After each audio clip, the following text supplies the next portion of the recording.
Well, you want to look just below a dam on a river.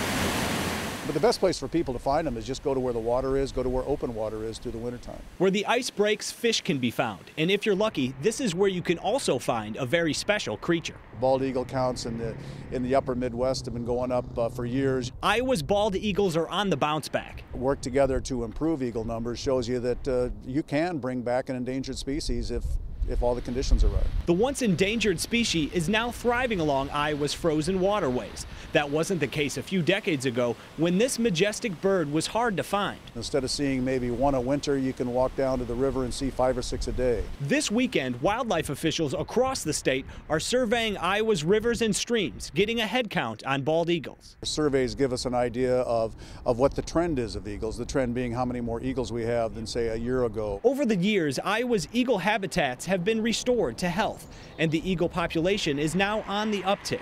We found this bald eagle pair right in the heart of Iowa City, while others soared the skies along the Iowa River. Last year, more than 3,000 eagles were counted in Iowa, an encouraging trend and proof that this national symbol has found a home in the Hawkeye State. You see them soaring overhead, and they're really kind of a fun bird to listen to and to watch in the wintertime.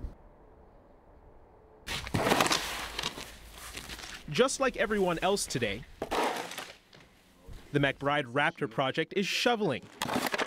However, their work is for the birds. Cages scooped out and purchased clean. Dig out to get to the birds and make sure that they get some food and are taken care of. Luke Hart and Jodine Cancilla says their storm prep begins long before the first flake falls, much like it does for the birds. They see the weather coming, so they'll take that food we give them and stash it away in a corner somewhere. So this is an owl. But their feathered friends can still use the assistance, as many of them, like these bald eagles, are injured. Most of the injuries that we see, these birds sustaining, have something to do with human activity. But it's also human activity that nurses them back to health, something Cancilla takes seriously. Just an honor to be able to work with such magnificent wild animals and do the best that we can.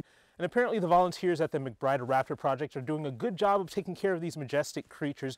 40% of the injured or sick birds here end up going back into the wild. But until that strength is built up in each bird, the work will continue, come rain, shine, or snow. Here we have a responsibility to make sure that they're as comfortable as possible and don't have to face those problems that they would in the wild. In the hope that they'll soar once more.